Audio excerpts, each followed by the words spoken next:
Bonsoir à toutes et à tous, je suis Alban Damien, votre intervenant pour cette présentation sobrement intitulée Du narrative au quest design.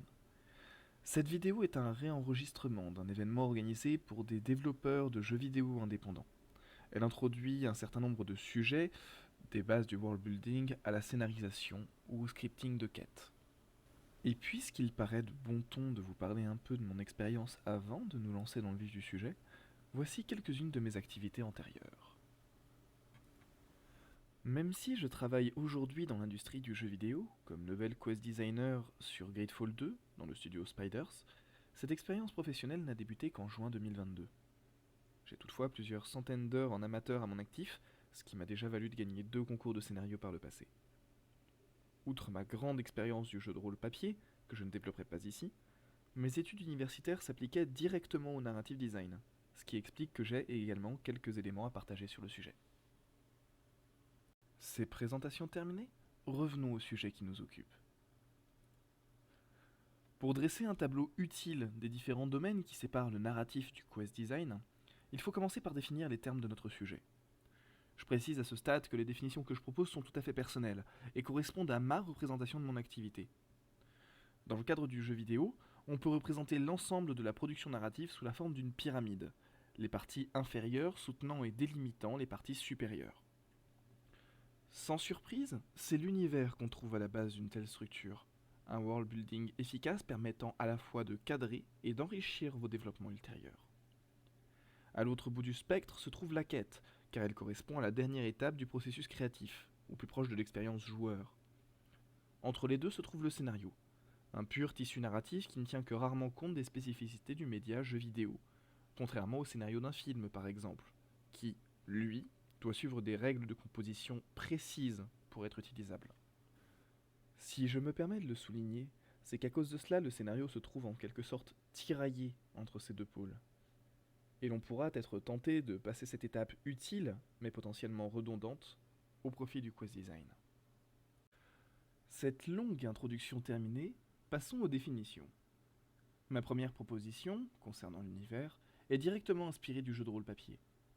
Les réflexions des théoriciens anglo-saxons, connus sous le nom de La Forge, ont conduit à considérer l'univers d'un jeu comme l'ensemble des règles délimitant ce qu'il était cohérent d'en attendre. L'immortalité des elfes de Tolkien, la capacité à voyager via des trous de verre en forme d'anneaux dans Stargate, ou l'existence littérale des dieux dans Divinity Original Sin, sont autant de concepts structurant notre compréhension de ces mondes, au même titre que la loi de la gravité définit les possibilités d'une autre. Pour cette raison, on peut résumer un univers par l'ensemble de ses règles structurantes, elles-mêmes définissant l'ensemble des possibles à l'intérieur. Remontons maintenant d'un cran. La nature du scénario est exclusivement narrative. Il s'agit d'un document de travail servant à identifier les éléments et étapes clés d'un passage, avec comme particularité de pouvoir être développé à plusieurs échelles. De la plus large, l'intrigue au global, à la plus fine, le dialogue, en passant par diverses étapes intermédiaires. Le chapitre, l'arc, etc. En condensé, cela donne une structure narrative scalable, c'est-à-dire qui peut être développée sur plusieurs niveaux. Et on retrouve alors la définition que je vous donne. La quête, enfin, constitue l'intersection de cette narration et des possibilités offertes par le gameplay du jeu. Il s'agit avant tout d'une expérience ludique, censée favoriser l'immersion du joueur par son écriture, sa cohérence à l'univers, et son implication par le biais d'objectifs variés, exploitant au mieux toutes les mécaniques et situations permises par le jeu. Pour cette raison, on peut la résumer à une expérience ludique supportée par la narration. Passons maintenant à la première partie de cette présentation, qui, sans surprise, concerne la création de vos univers. On commencera d'abord par vous donner les bases d'un world building efficace, puis l'on verra comment concevoir son univers comme une boîte à outils immédiatement utilisable. Pour enfin terminer cette partie par une courte réflexion sur les attentes de vos joueurs et les manières d'y satisfaire. Mon principal conseil ici sera de privilégier la rédaction de règles créatives, c'est-à-dire des contraintes absolues à respecter tout au long de votre production. Vous n'avez pas besoin d'un développement encyclopédique, et même, celui-ci est plus susceptible d'être ponctuellement oublié dès lors que vous dépasserez les 30 pages. Plus encore, si vous devez à un moment travailler avec des collaborateurs, vous devrez leur transmettre les informations capitales les plus efficacement possibles. ce qui n'est pas si simple lorsque vos développements de travail atteignent une certaine longueur. Pour cette raison, vous avez tout intérêt à investir dès le départ dans les éléments les plus utiles, ceux qui seront nécessaires à la compréhension de votre univers ou qui risquent d'apparaître très souvent dans votre jeu. On parle ici d'éléments signifiants, car ils portent l'essentiel des concepts et des enjeux de votre univers. Il s'agira généralement des règles créatives, qu'on appelle aussi core concept, des grandes lois de votre univers, de ses factions et de ses personnages clés, des lieux, des objets et des événements les plus susceptibles d'apparaître en jeu, ou au moins d'être cités. Les dialogues de Morrowind, le jeu qui a relancé Bethesda Software, constituent un excellent exemple de la réutilisation efficace de tous ces éléments signifiants. Dans la continuité de ces conseils, je vous recommande chaudement le post-mortem de Sunless Skies, le RPG d'exploration et de survie dans un contexte horrifique développé par Fail Better's Game.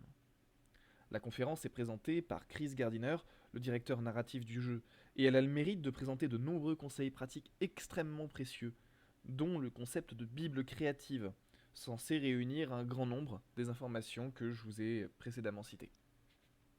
J'attire en outre votre attention sur la préciosité des inspirations, car, dans le contexte de l'utilité maximale, qui constitue ici notre principale contrainte, elle s'avère extrêmement efficace. Dire de votre jeu qu'il s'agira d'un post-apo zombie inspiré de Dead Space évoquera immédiatement un grand nombre d'idées, autant en termes de mécanique de jeu, comme le démembrement tactique, qu'en termes de structure narrative potentielle, avec des histoires reposant sur le sauvetage d'un groupe par un autre, et une bonne dose d'aveuglement personnel aussi. Cette force d'évocation dont disposent par défaut vos inspirations vaut le coup d'être utilisée, donc profitez-en. Et pour conclure sur cette sous-partie, je vais vous présenter une méthode de world building, celle que j'utilise personnellement. À ma connaissance, elle n'a pas de nom, mais on pourrait l'appeler la multiple de 3. L'idée étant qu'on va multiplier par 3 le matériau narratif fourni à chaque étape. Donc d'abord, si on reprend les éléments signifiants qu'on a développés précédemment, vous les développez en une ligne, puis en un paragraphe, donc à peu près 3 lignes, même si vous pouvez dépasser, puis en 3 paragraphes, au maximum une page. Vous n'aurez pas toujours besoin de développer vos éléments à un niveau égal, c'est-à-dire que pour beaucoup d'éléments, vous pourrez vous contenter d'avoir juste une ligne, pour notamment des faits historiques passés depuis longtemps ou un événement qui ne vaut pas la peine d'être plus développé. Vous pourrez du coup échelonner directement les efforts que vous allez déployer pour développer tel ou tel élément. Et je trouve ça personnellement extrêmement précieux. Allons maintenant un cran plus loin. Créer des univers, c'est bien, mais les adapter aux besoins de nos jeux, c'est mieux. Le but ici sera de vous donner quelques pistes pour que vos phases de world building donnent naissance à un maximum de leviers utilisables et intéressants. La première de ces pistes touche à la création d'enjeux, des préoccupations générales que votre joueur sera amené à côtoyer. Par exemple, comment se reconstruisent les sociétés humaines lorsque tout s'effondre. Ça, c'est de l'avis même du studio Naughty Dog, l'enjeu principal de la série des The Last of Us. En cherchant à varier les propos de votre jeu et les situations qu'il met en scène autour de ce seul thème, lors de la phase de scénarisation évidemment, vous donnerez rapidement naissance à un ensemble cohérent et engageant, puisque non manichéen et disposant d'une certaine profondeur par défaut. Autrement dit, tous les efforts consacrés à la création d'enjeux intéressants, ça sera autant de gagné lors des phases de scénarisation et de quest design. Ma seconde recommandation touchera l'ambiance. J'aime me la représenter comme un mantra, une phrase que vous vous répétez constamment à toutes les étapes de votre production. À chaque fois, demandez-vous si l'élément que vous êtes en train de créer peut participer à l'ambiance que vous souhaitez obtenir. Et si vous faites ce seul exercice, vous verrez que très rapidement, le résultat escompté sera à la hauteur de vos attentes. Cette idée me vient en fait de la stylistique, une science du langage que j'ai étudiée à la Sorbonne.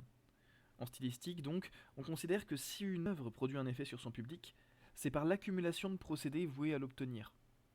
Un peu comme des miettes de pain qui, séparément, ne constitueraient qu'un accident ponctuel, mais prises ensemble, pourraient faire une piste. Si vous hachez vos phrases à l'aide d'une ponctuation marquée, que vous utilisez une majorité de verbes d'action et que vous les conjuguez au présent, vous créerez un sentiment d'urgence que ces 3 procédés, pris séparément, n'auraient jamais réussi à faire. En fait, dans le jeu de rôle, on a également une règle pour les scénarios d'enquête qui s'appelle la règle des 3 indices et qui va dans le même sens. L'idée est que vos joueurs, lorsque vous êtes MJ, vont passer à côté du premier indice que vous leur donnerez.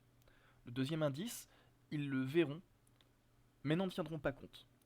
Seulement au troisième indice, ils commenceront à se dire que peut-être il y a anguille sous roche. Nous sommes toujours dans la même idée donc. La répétition est la mère de la réussite. Pour en terminer avec le world building, je vais vous parler de la conférence GDC de Raylene Deck, ou Dick, je ne sais pas trop, World Design for Different Player Type. Le lien est d'ailleurs dans la description. Son idée générale donc est qu'il y a des clusters de préoccupation, de motivation pour les joueurs. Et ces clusters vont travailler ensemble. Par exemple, l'immersion et la créativité travaillent de concert pour donner lieu à un monde vivant. Elle appelle ça Small World That Feel Big. Ces petits mondes dans lesquels il y a beaucoup de choses à faire, dans lesquels on sent qu'il y a une forme de profondeur.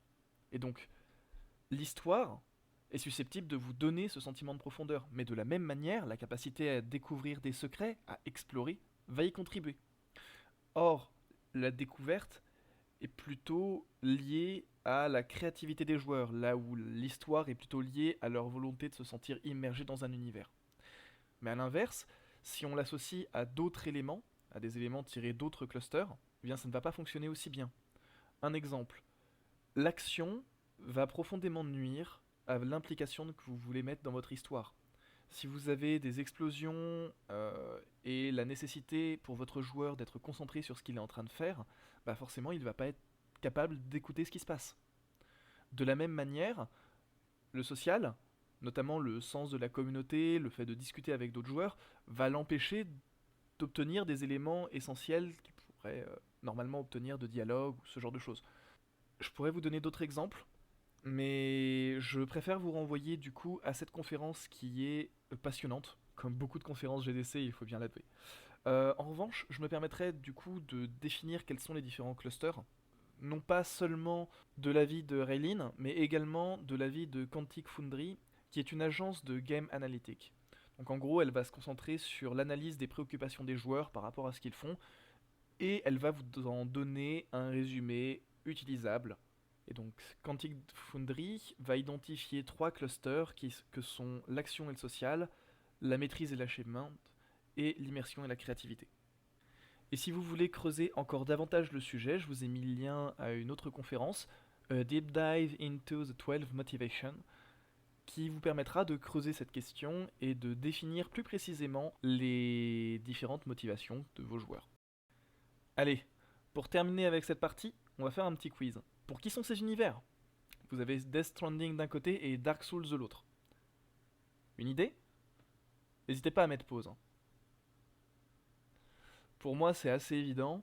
Death Stranding touche plutôt ces joueurs qui cherchent l'immersion, qui cherchent à sentir un monde vivant et cohérent autour d'eux, là où Dark Souls s'adresse plutôt à ceux qui recherchent une forme de maîtrise sur leur environnement, qui cherchent à devenir les meilleurs et à sentir ce sentiment d'achèvement qu'on obtient face à la difficulté.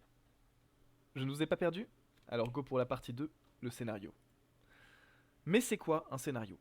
Alors pour rappel, mon propos va concerner ici exclusivement le RPG à l'occidental, donc des jeux Bethesda-like comme Morrowind, Oblivion, Skyrim, Fallout, des jeux BioWares-like comme Dragon Age, Mass Effect, et aussi des jeux en tour par tour ou en semi-tour par tour comme Baldur's Gate, Divinity Original Sin.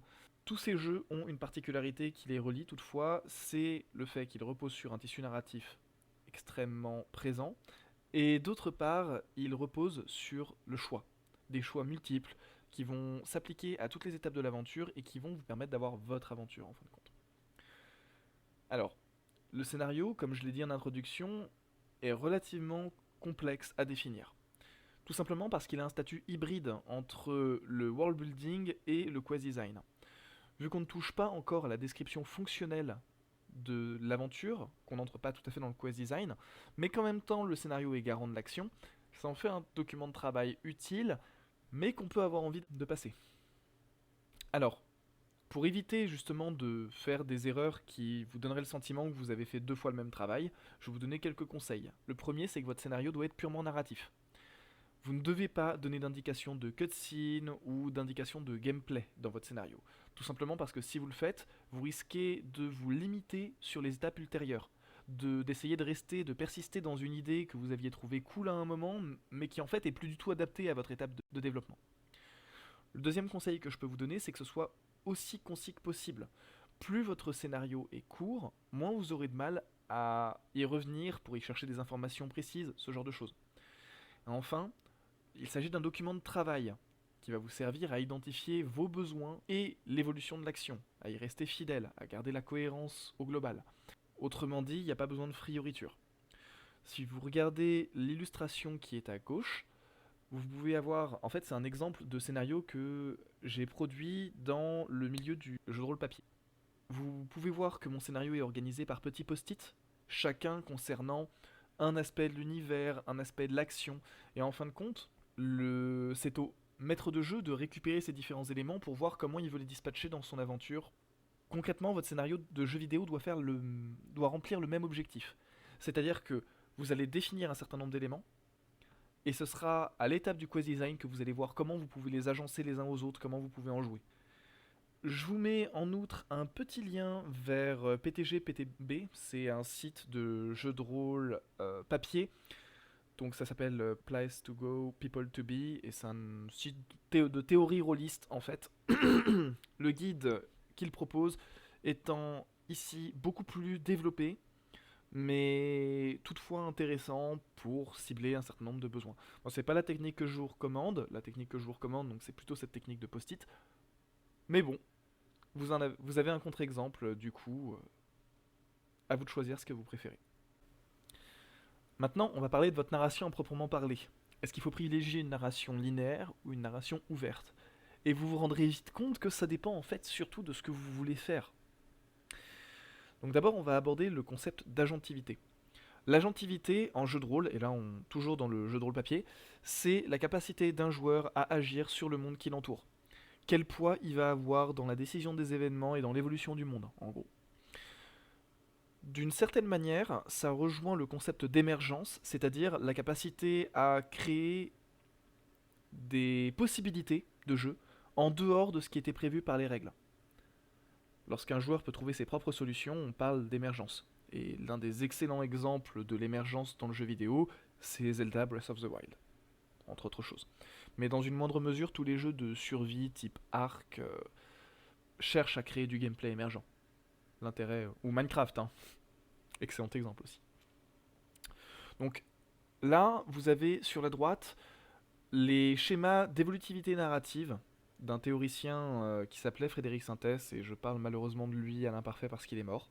Et il a beaucoup fait avancer la théorie rôliste, donc c'est quelqu'un qu'on regrette beaucoup. Et pour expliquer ces schémas, vous avez en gras les points de départ et d'arrivée. S'il s'agit d'un point, alors la situation de départ est unique. Il n'y a pas de variation sur ces situations de départ. S'il y a un trait, c'est-à-dire qu'il y a plusieurs situations de départ, plusieurs starts possibles. Par exemple, si vous pouviez commencer votre jeu à plusieurs endroits différents en fonction de votre origine, qu'en sais-je, eh bien, vous auriez un départ en ligne. Si à l'inverse, quel que soit votre historique, vos choix, vous commencez au même endroit, pour reprendre le scénario typique de Bethesda en prison, eh bien, vous auriez un point ici.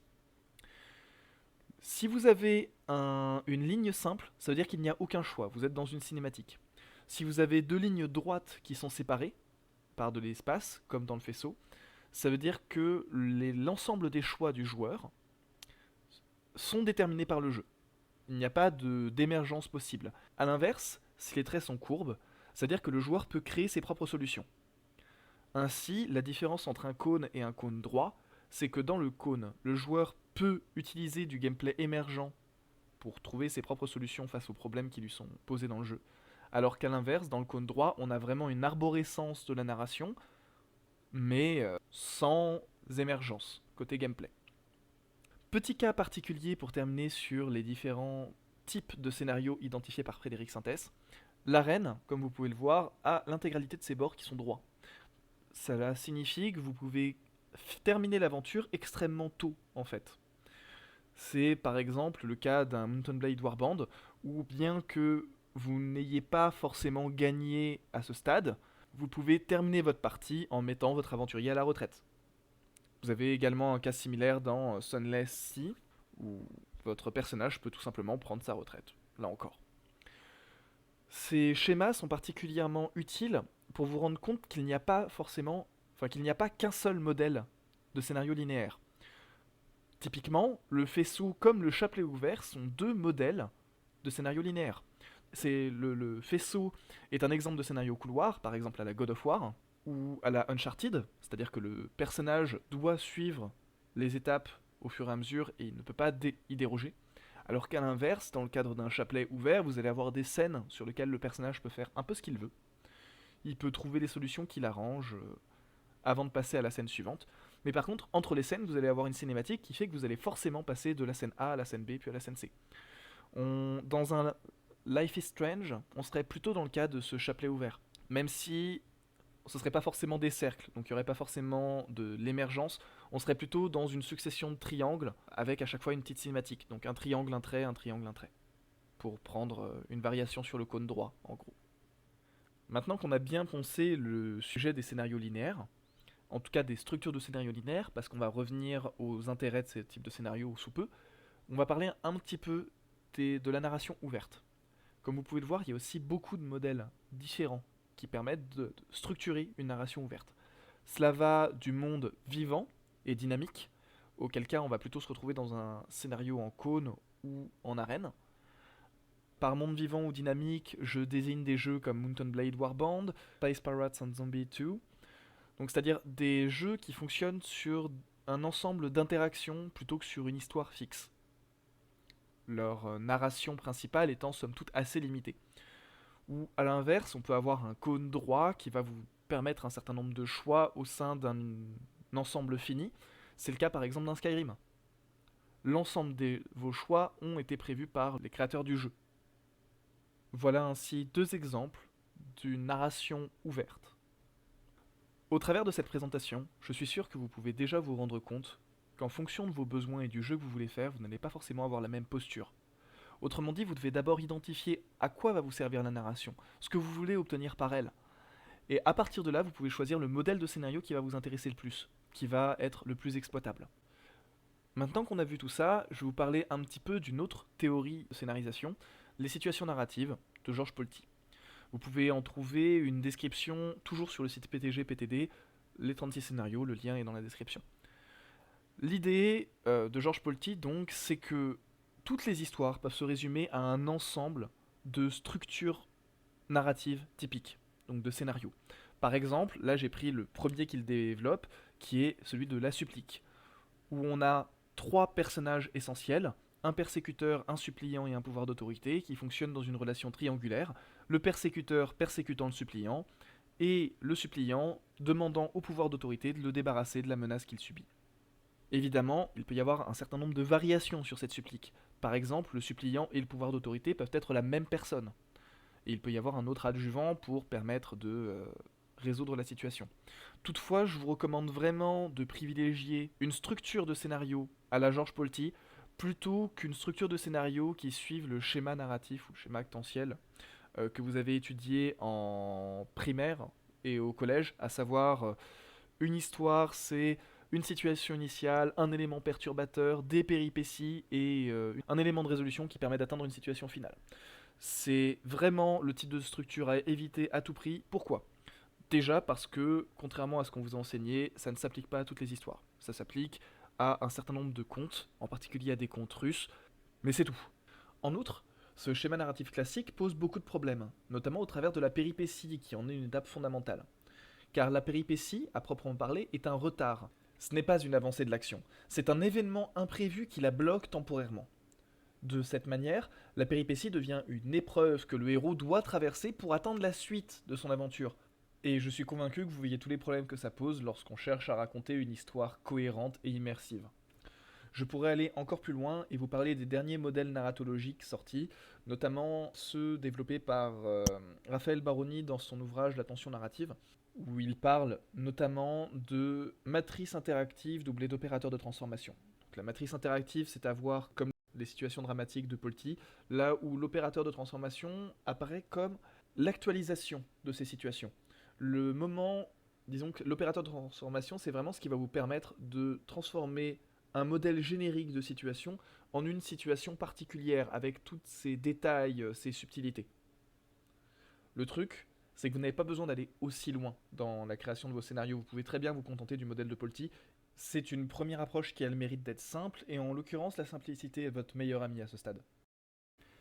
Maintenant qu'on en a fini avec les différentes structures de scénario, voyons quels sont les mérites d'une progression linéaire. Et ces mérites, ils tiennent en 3 mots: contrôle, immersion et simplicité. Pour cette partie, on va surtout s'inspirer de la conférence GDC Emotional Journey, BioWare's Method to Bring Narration into Levels. Donc BioWare, c'est cette boîte qui est notamment derrière les Dragon Age, mais aussi les Mass Effect. Et c'est ce qui va nous intéresser aujourd'hui. Parce que les 3 images que vous pouvez voir sur cette diaporama sont tirées des techniques de BioWare. Ils aiment beaucoup en parler d'ailleurs, donc vous pouvez retrouver ça un peu dans toutes leurs conférences GDC. L'idée, c'est qu'en cumulant ces 3 éléments, donc d'un côté une structure en 3 actes, et ce que vous voyez là, la succession des flèches, c'est une courbe de l'intensité dramatique, donc de l'intensité narrative, de la tension narrative, il y a plein de noms là-dessus.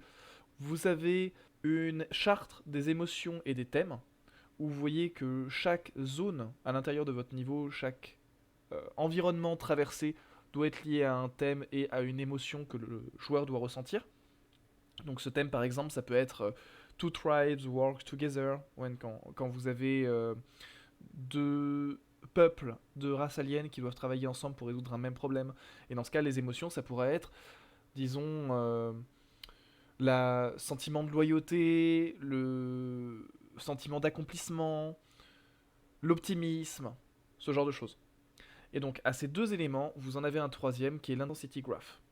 L'intensity graph, il répond directement à la courbe de tension narrative.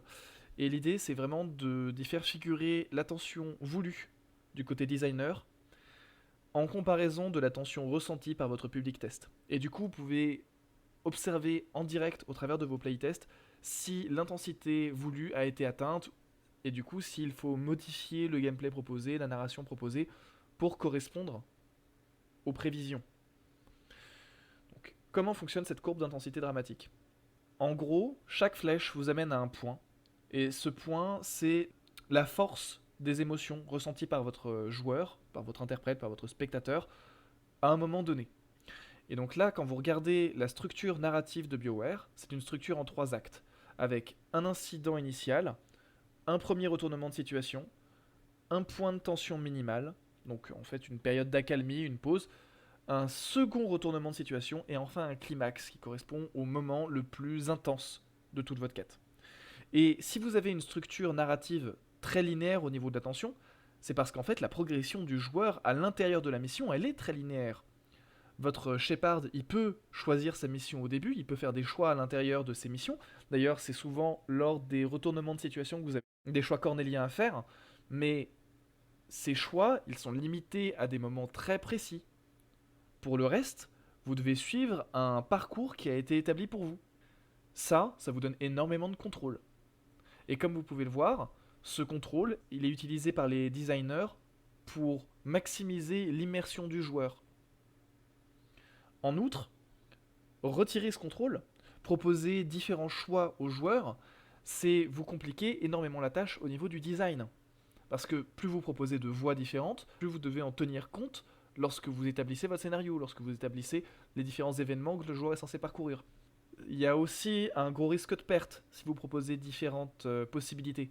Si vous proposez une zone bonus ou tout simplement un parcours alternatif, bah dans un cas votre joueur il va le voir et dans l'autre il va juste passer à côté. Bref, en termes d'efficacité créative, la progression linéaire a beaucoup d'avantages. Dites-vous bien que ce n'est pas un hasard si même les AAA en open world reprennent la main sur leur narration temporairement lorsqu'ils veulent vous raconter une histoire. Pensez aux Assassin's Creed, pensez à Red Dead 2. Concrètement, on vous limite à une zone donnée lorsque vous lancez un arc de quête. Et c'est normal, parce que, en tant que designer, on veut que vous voyez un certain nombre d'éléments. On ne veut pas que vous sortiez du cadre bien définie pour la quête, parce que la vérité, c'est que nos modèles de jeux de rôle à l'heure actuelle ne le supportent pas. Pour en citer une alternative, Guild Wars 2 repose sur une série d'événements dynamiques avec lesquels les joueurs peuvent interagir, et en fonction de leur choix, il peut prendre une toute autre tournure. Par exemple, des marchands vont essayer d'aller de la ville A à la ville B, mais en chemin ils vont être attaqués. Si jamais les joueurs sont présents, ils vont pouvoir aider les marchands à traverser et donc obtenir l'accès temporaire à de meilleurs items dans la ville B. Toutefois, régulièrement, la ville B va envoyer des ingénieurs pour essayer de construire une tour de guet sur le chemin. Et s'ils y arrivent, eh bien, il y aura une garnison qui va bloquer les attaques contre les marchands. Donc les joueurs n'auront pas à faire l'aller-retour avec les marchands régulièrement. Évidemment, ça c'est un autre objectif dynamique, c'est-à-dire que l'arrivée, le trajet des ingénieurs de la ville B au site de construction, puis la défense de la construction en cours, ça c'est les joueurs qui doivent le faire. Et ponctuellement, les ennemis vont essayer d'attaquer la tour de guet pour la détruire. Auquel cas, on retournerait dans le scénario initial avec des joueurs qui doivent protéger les marchands sur le trajet. Mais inversement, tant que la tour de guet est en vie, il y a ponctuellement des attaques qui sont lancées par les gardes contre les assaillants. Et si jamais les gardes, avec l'aide des joueurs, réussissent à venir à bout des assaillants dans leur camp, eh bien il n'y aura pas d'attaque contre la tour de guet pendant un certain temps. Ça, c'est un événement dynamique. C'est-à-dire que le joueur n'a pas besoin d'être présent H24 pour que il y ait pour que l'interaction évolue, sachant qu'il y a un état minimum lorsque le joueur n'intervient pas, à savoir les marchands se font exterminer à chaque fois qu'ils essayent de passer, mais il y a un état maximum qui est maintenu par l'implication du joueur. Ce genre de dynamique fonctionne et peut permettre de délinéariser un open world. Voilà, c'était une parenthèse pour montrer qu'il y avait bien des modèles efficaces qui existaient, mais qu'ils sont sortis par des outsiders et pas forcément par les boîtes qui se réfèrent au modèle dominant.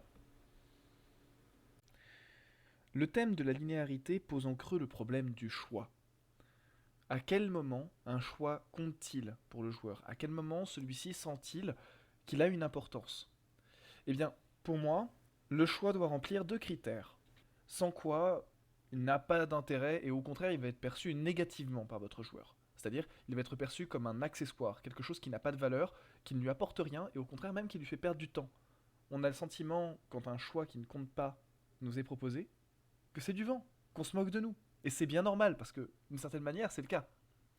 Donc, pour qu'un choix soit perçu positivement par votre joueur, il doit remplir deux conditions. La première, c'est la question de l'impact sur l'univers du jeu. Il doit avoir un sens. Il doit être suivi d'un effet.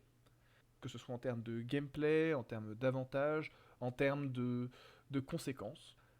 Il ne vaut pas le coup. Retirez-le. Genre vraiment. Un joueur préférera une histoire linéaire mais bien montée, bien ficelée, à une série de choix sans importance. L'autre élément qui paraît capital lorsqu'on parle du choix, c'est la question de l'équivalence. Si vous proposez deux solutions, mais que l'une propose une récompense et l'autre pas, alors vous favorisez d'office la solution qui propose une récompense. De la même manière, si vous proposez une solution qui impose une punition et une autre qui l'épargne, vous favorisez celle qui l'épargne. Alors, attention, votre récompense ou votre punition n'ont pas besoin d'être sur le même plan. C'est-à-dire que vous pouvez très bien, par exemple, donner un avantage de gameplay versus un avantage narratif. Au joueur de décider s'il préfère, eh bien, par exemple, gagner un pouvoir mais vexer un compagnon, ou obtenir un objet mais perdre en réputation avec une faction. De tels choix, aussi artificiels qu'ils puissent paraître, forceront vos joueurs à réfléchir à ce qu'ils souhaitent privilégier. Et c'est ça l'objectif. C'est aussi là qu'est toute la subtilité. Car il suffit que vos joueurs aient l'intuition d'avoir le choix pour que ce soit une réussite. Alors, si je vous ai parlé du choix aussi longuement, c'est tout simplement parce que même parmi les pairs du RPG à l'occidental, tels que Baldur's Gate, on voit encore ce genre de dynamique, ce genre de questions se poser, et ça pose problème. Un exemple, quand vous donnez de l'expérience et du loot, parce que le joueur a tué des mobs, mais qu'il y avait également une solution pacifique, qui rapportait un peu d'expérience, mais concrètement moins d'expérience, pas de loot et pas d'avantage sur le long terme, bah factuellement vous favorisez le combat dans votre jeu. Alors, là j'ai cité Baldur's Gate, mais j'aurais aussi pu citer des jeux plus récents, tels que Pillars of Eternity, Outer Wild, les Divinity Original Sin, bref, il y a pas mal de jeux qui en fin de compte tombent dans ce travers. Et c'est normal en fait, parce qu'il faut avoir conscience qu'il s'agit d'un problème pour pouvoir penser à d'éventuelles solutions. Alors là, on a parlé des mauvais exemples ou des cas limites, mais on peut aussi parler des bons. Par exemple, dans le cas d'Outer Wild, il y a quand même une petite idée qui mérite d'être soulignée, c'est que les compétences de dialogue ont un effet sur le combat, ce qui fait que si vous les montez, vous allez toujours pouvoir vous en servir. Ce faisant, ce choix montre aussi que l'élément important du gameplay du jeu, c'est le combat. Puisque, en fin de compte, toutes les compétences vous donnent un bonus là-dedans. À côté de ça, il y a d'autres dynamiques telles que celle de Bethesda, euh, où vous allez progresser sur des niveaux différents. Par exemple, lorsque vous pratiquez... En fait, la dynamique de Bethesda, leur philosophie de progression, c'est de faire que vous gagnez des niveaux dans ce que vous pratiquez. Donc, si vous négociez avec les ennemis, vous allez gagner en négociation. Si vous cherchez à les trucider à coups de hache, vous allez gagner en maniement d'armes à deux mains. Cette progression vous laisse le choix de développer votre personnage tel que vous l'entendez. Et en fait, la conséquence de ce choix se ressent immédiatement en termes de gameplay. Si vous voulez un exemple plus narratif, on peut penser à The Witcher et aux possibilités de dialogue. C'est-à-dire que vous allez, par exemple, pouvoir mentir à un de vos commanditaires pour lui dire que vous avez abattu un dragon plutôt qu'une simple wyvern. Sauf que si vous le faites, bah, c'est sur le plan moral que vous allez être répréhensible. Peut-être que personne va venir vous le reprocher, mais vous le savez. Est-ce que vous avez envie de jouer comme ça? Vous en avez la possibilité. Là encore, c'est un choix. À partir du moment où le joueur le perçoit comme un choix, il va pouvoir en profiter. Bon, à ce stade, on en a fini avec le scénario, alors parlons un petit peu de la quête. Les quêtes, à quoi ça sert? Est-ce que c'est un habillage narratif? Un simple vernis d'histoire qu'on collerait sur du gameplay? Ou est-ce que c'est carrément une contrainte créative? À suivre, sinon vous allez perdre votre joueur? Bon, évidemment, vous vous en doutez, ni l'un ni l'autre. En fait, la quête, elle va servir à hiérarchiser vos objectifs, à donner un but clair à votre joueur, de manière à ce qu'il sache pourquoi il fait ce qu'il fait. Et c'est la raison pour laquelle, même dans un FPS, vous avez un briefing en fait. C'est vous cherchez à impliquer votre joueur il va pas s'impliquer si jamais il doit aller du point A au point B juste parce qu'on lui demande de le faire. Faut qu'il y ait des enjeux, faut qu'il y ait une importance à cet objectif. Et la quête, c'est à ça qu'elle sert, c'est à le faire ressortir. Alors, sur la droite, vous avez un exemple de quête telle que je l'ai décrite dans mon test de recrutement chez Spiders. Donc, en gros, vous avez différentes boîtes. Ces boîtes, orange, grise ou violette, correspondent à une partie de la quête. Donc, moi, ce que je devais faire, c'est que je devais proposer un chapitre pour une aventure Dragon Age-like. Et donc, cette aventure, je l'ai proposé, ce chapitre, je l'ai proposé en 3 parties. Une introduction, très linéaire. Une première partie avec plusieurs options, plusieurs solutions pour atteindre un même résultat. Une deuxième partie où là encore on proposait plusieurs solutions pour atteindre un même résultat. Donc à chaque fois je mets un sas que le joueur est obligé de passer pour passer à la suite.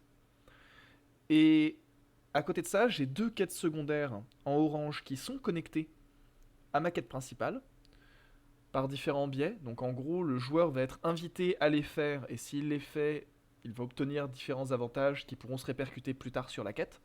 Et enfin, vous avez des quêtes entre guillemets répétables qui sont plus une accumulation de collectables, des quêtes FedEx pour le coup, genre vraiment FedEx. Et si vous regardez bien, vous pouvez voir qu'à l'intérieur de ces blocs, vous avez des blocs plus petits qui correspondent à mes fameux objectifs.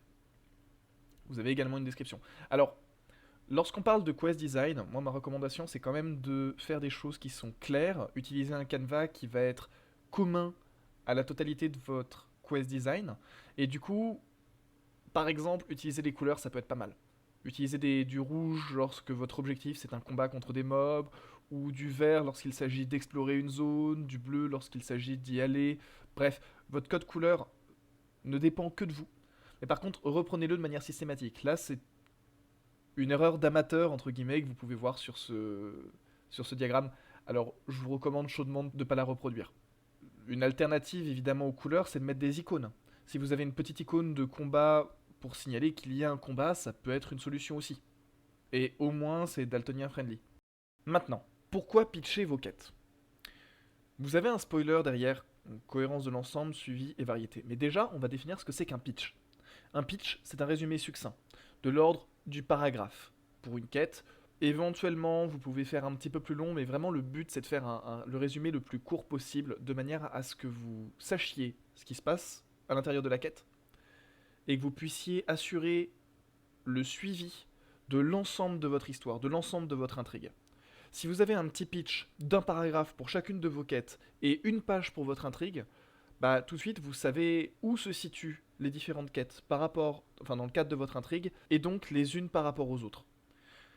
Du coup, le gain en cohérence de l'ensemble est assez significatif pour que ça vaille le coup.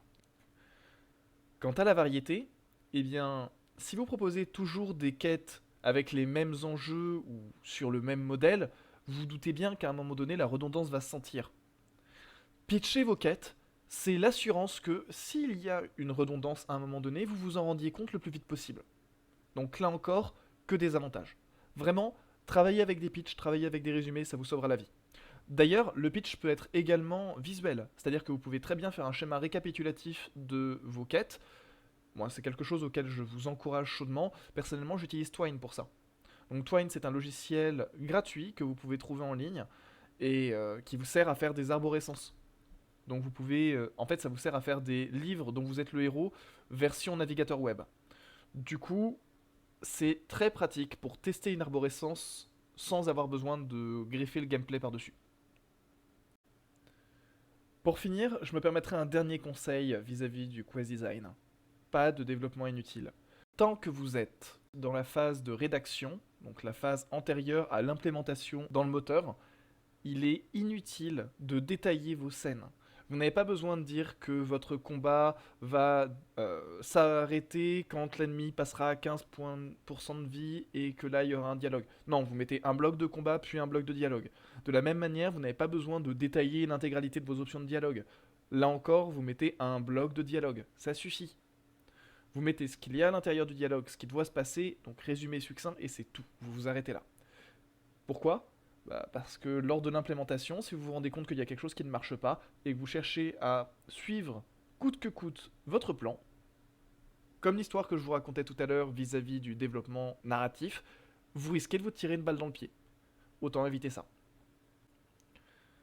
On va conclure cette présentation avec un petit mot pour le level design. Pourquoi? Eh bien, on va parler d'une anecdote de Raylan Dick, là encore. Elle expliquait que lorsqu'ils avaient bossé sur Dragon Age Inquisition, ils avaient proposé une carte qui était plutôt constituée d'un environnement naturel. Et même s'il y avait plusieurs centaines de quêtes à l'intérieur, de quêtes secondaires à l'intérieur, les joueurs ne savaient pas où les trouver, où les chercher. Ils en ont naturellement conclu que la zone était vide, et en ont fait des retours très négatifs. La fois suivante, cependant, l'équipe de développement a ajouté simplement des landmarks, c'est-à-dire des lieux visibles de loin, bien reconnaissables, et les retours ont été largement positifs. Comme quoi la zone s'était brusquement peuplée, qu'il y avait brusquement beaucoup plus de contenu. Alors que pas du tout. Ils n'ont pas ajouté une seule ligne de quête. Petit tips, laissez toujours votre joueur voir là où il doit aller en termes de level design. Le prochain objectif doit toujours être à portée de vue. S'il est à portée de vue, votre joueur ne sera pas perdu. Si vraiment vous voulez les cacher pour ménager une découverte ou un sentiment d'immensité ou quelques sentiments que ce soit d'ailleurs, c'est tout à fait possible. Simplement, prévoyez des étapes intermédiaires, des bornes, des marqueurs qui puissent être bien repérés. Ou alors, c'est que vraiment vous voulez le perdre. C'est tout à fait légitime, il y a des moments où vous pouvez le faire, par exemple dans de l'horreur ou dans de la survie. Juste, il faut que ce soit conscient et que ce soit volontaire. Enfin, et après aussi longtemps avoir parlé de narrative design, on va parler de la narration environnementale. La narration environnementale, c'est le fait de distiller dans votre environnement un certain nombre d'informations liées au lore, mais aussi à des éléments plus prosaïques, tels que les gens qui ont vécu dans une maison abandonnée, ou la manière, la raison pour laquelle cette maison a été abandonnée. Les notes qu'un personnage laissera à ses proches peuvent en apprendre beaucoup sur l'univers de jeu. Et il y a de nombreux exemples comme ça. Par exemple, une tour que Nathan Drake doit explorer dans Uncharted 4. Il doit y chercher la salle de musique, et justement, il y a une salle de musique parce que les nobles qui vivaient à cet endroit ont eu les moyens de s'en procurer une. Et en l'occurrence, il finit par la trouver en trouvant d'abord le piano qui s'est effondré dans la cuisine d'en dessous. Et vous voyez, c'est des espaces qui ont été conçus comme un endroit où des gens ont vécu, et ça donne de la cohérence, de la profondeur à l'environnement, tout en donnant aussi des leviers pour jouer avec, ou pour cacher des indices. Je ne vais pas développer plus loin cette partie, étant donné que c'est pas le sujet de notre présentation. Toutefois, si ça vous intéresse, je joins à la description les trois liens qui suivent et qui vous donneront une bonne approche du level design et en particulier dans son interaction avec la narration. Et on est arrivé au bout. J'espère que cette présentation vous aura été utile, ou au moins qu'elle vous aura donné un certain nombre d'outils, de pistes pour vos projets. Et à plus tard!